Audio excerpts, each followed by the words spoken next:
de la tragedia llegó en el caluroso verano del año 70, cuando el fuego de las antorchas romanas alcanzó las cortinas del lugar santísimo del Templo de Jerusalén. Las llamas eran tan voraces que el oro que cubría las paredes comenzó a derretirse, fluyendo como lava dorada por las escaleras de mármol blanco ante el asombro de los vencedores.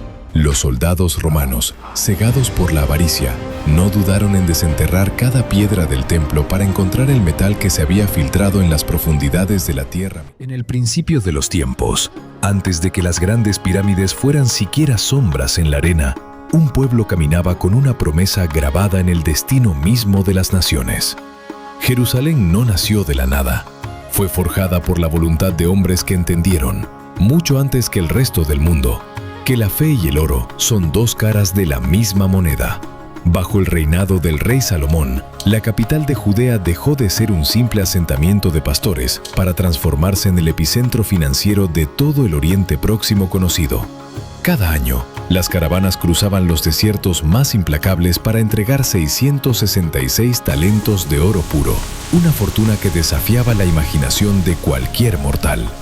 El Templo de Jerusalén se erguía como un monumento a la gloria divina, pero en su interior latía el corazón de un sistema económico que comenzaba a devorar sus propios cimientos. Los bosques del Líbano fueron sacrificados. Miles de cedros cayeron bajo el hacha para decorar las paredes de un palacio que debía gritar al mundo el poder absoluto de su dueño. Sin embargo, detrás de cada gramo de oro y cada bloque de mármol blanco, había un pueblo que empezaba a sentir el peso asfixiante de una ambición que no conocía límites ni fronteras.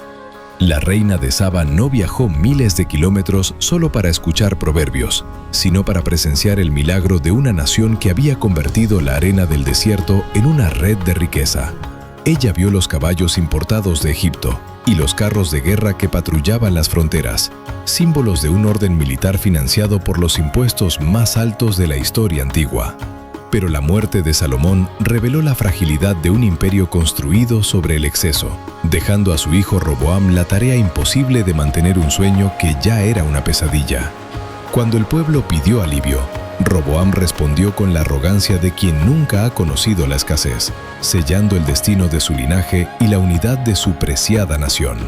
Israel se fracturó en dos reinos rivales, una división que no fue solo política, sino una ruptura profunda en la capacidad de resistir a los depredadores que acechaban fuera. El reino del norte, fascinado por la opulencia de las naciones vecinas, vendió su herencia por plata y se convirtió en un nido de corrupción donde la justicia era una mercancía. Mientras tanto, en el reino del sur, los profetas gritaban en las plazas contra los ricos que compraban a los pobres por un par de sandalias, advirtiendo sobre un colapso inminente.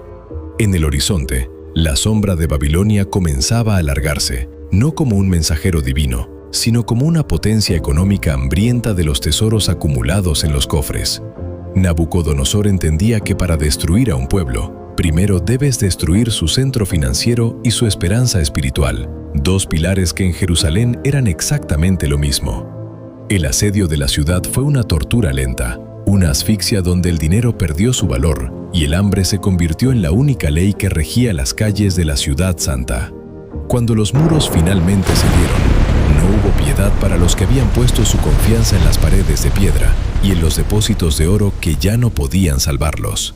Los tesoros de Salomón, fundidos y saqueados, fueron transportados en carros hacia el este, mientras los líderes de Israel caminaban encadenados hacia un exilio que parecía eterno. En las orillas de los ríos de Babilonia, el pueblo aprendió la lección más amarga, que un imperio construido sobre el sudor ajeno está condenado a arder en el fuego de su creación. 70 años pasaron antes de que el decreto de Ciro permitiera el regreso, una oportunidad para reconstruir no solo los muros, sino la identidad financiera de una nación golpeada. El segundo templo se levantó con menos brillo exterior, pero con la carga de una historia que exigía una nueva forma de administrar el poder y la riqueza en un mundo cambiante. Pero la llegada de Herodes el Grande cambió las reglas del juego una vez más, trayendo una visión de grandeza que rivalizaba con los césares de Roma y los faraones del pasado. Herodes no era un judío de sangre, sino un político de instinto que utilizó los impuestos romanos y la mano de obra local para crear la obra arquitectónica más ambiciosa de la época. El nuevo templo era una maravilla de mármol y oro, un imán para los peregrinos de todo el imperio que traían divisas extranjeras a las arcas de una ciudad vibrante y peligrosa. Sin embargo, este esplendor era una máscara que ocultaba una tensión social explosiva, donde los cambistas de monedas en el atrio del templo simbolizaban la decadencia de la fe. Roma, la potencia que todo lo devora, vigilaba de cerca cada denario que circulaba en Judea, enviando a sus gobernadores para asegurar que el tributo al César nunca fuera interrumpido. El sistema de impuestos romano era una red de acero que extraía hasta la última gota de esperanza de los campesinos, alimentando un resentimiento que pronto se convertiría en fuego. En las sombras de los callejones y en las cuevas del Mar Muerto, grupos de celotes juraron que el único dueño de la tierra era Dios y que el oro de Roma era un insu. La chispa de la rebelión se encendió cuando el procurador romano Floro intentó confiscar el tesoro sagrado del templo, un acto que rompió el último hilo de paciencia de la población. Las legiones romanas, bajo el mando de Vespasiano, avanzaron sobre Judea con una misión clara: restaurar el orden financiero y castigar la insolencia de quienes desafiaban al águila. La guerra fue una carnicería económica, donde los campos de trigo fueron quemados y las rutas de comercio bloqueadas, convirtiendo a la próspera Judea en un cementerio a cielo abierto. Jerusalén fue rodeada por un muro de circunvalación, una trampa mortal diseñada para que nadie saliera y para que el hambre hiciera el trabajo sucio que las espadas aún no terminaban. Dentro de la ciudad, las facciones judías luchaban entre sí por el control de las últimas reservas de alimentos, mientras los ricos escondían sus monedas en las grietas de sus casas. El oro ya no servía para comprar pan. Se había vuelto un metal pesado e inútil, que solo servía para recordarles a los prisioneros la gloria que habían perdido por su soberbia. El clímax de la tragedia llegó en el caluroso verano del año 70, cuando el fuego de las antorchas romanas alcanzó las cortinas del lugar santísimo del Templo de Jerusalén. Las llamas eran tan voraces que el oro que cubría las paredes comenzó a derretirse, fluyendo como lava dorada por las escaleras de mármol blanco ante el asombro de los vencedores. Los soldados romanos, cegados por la avaricia, no dudaron en desenterrar cada piedra del templo para encontrar el metal que se había filtrado en las profundidades de la tierra misma. El cumplimiento de la destrucción fue absoluto. No quedó piedra sobre piedra, porque el valor comercial del oro exigía el desmantelamiento total de la estructura sagrada de Israel. Con los tesoros robados de Jerusalén, el emperador Vespasiano financió la construcción del Coliseo en Roma, un círculo de sangre pagado con la caída del reino más antiguo de Oriente. Israel fue borrado del mapa político, sus ciudadanos vendidos como esclavos en los mercados de todo el Mediterráneo, cargando con el peso de una deuda que tardaría siglos en pagarse. La moneda que una vez llevó el nombre de los reyes de Judea fue reemplazada por la inscripción Judea Capta, un humillante recordatorio de quién poseía ahora la tierra y el destino. Hoy, las piedras milenarias que aún permanecen en pie son testigos mudos de una época donde la ambición de un sistema financiero desafió al sentido común y a la misma fe. Aprendemos que el dinero es un arquitecto brillante, capaz de levantar maravillas que tocan las nubes, pero también es un sepulturero eficiente que no conoce la piedad ni la misericordia. La historia de Israel nos muestra que cuando un pueblo confunde su valor moral con su reserva de oro, el colapso no es una posibilidad, sino una certeza matemática inevitable. El precio del poder se paga siempre con la pérdida de la identidad, con la transformación de un pueblo libre en un deudor de imperios que no tienen alma ni compasión. Cada piedra caída en Jerusalén cuenta la misma historia, que el poder sin justicia es solo una ilusión que desaparece con el primer soplido de la gran tormenta económica.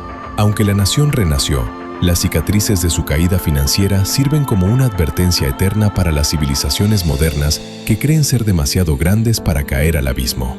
Salomón comenzó el ciclo con un sueño de prosperidad infinita, sin entender que la verdadera riqueza de una nación no se guarda en bóvedas de cedro, de plata o de oro. Al final, la historia no recuerda cuántas monedas tenías, sino cómo las usaste para construir un mundo mejor o para cavar el foso de tu propia y terrible destrucción final.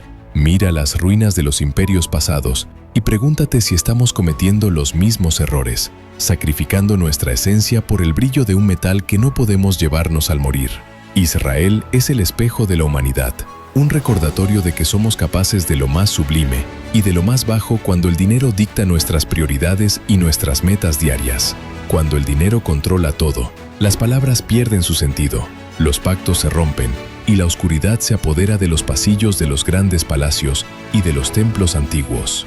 Los nombres de los reyes se borran, los imperios se convierten en polvo, pero la lección de la caída permanece fresca para quienes tengan el valor de escuchar la verdad oculta. Recordamos el origen de esta nación para entender nuestro propio presente, un laberinto de deudas y ambiciones que parece no tener una salida clara ni segura para nadie hoy. No busques la respuesta en los gráficos de los mercados. Búscala en el corazón de los que se atreven a decir basta ante la tiranía del interés y la codicia desmedida. Jerusalén cayó porque dejó de ser una comunidad de fe para convertirse en una corporación de privilegios. Un error que la historia nunca perdona a ninguna civilización en el tiempo. El oro desapareció en las fraguas de Roma, pero la memoria de su pérdida sigue viva en el viento que sopla sobre las colinas de Judea cada atardecer de nuestra historia. ¿Qué pasó cuando el dinero controló todo?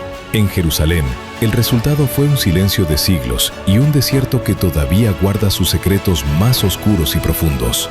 Suscríbete a El Precio del Poder. Cada historia es una advertencia.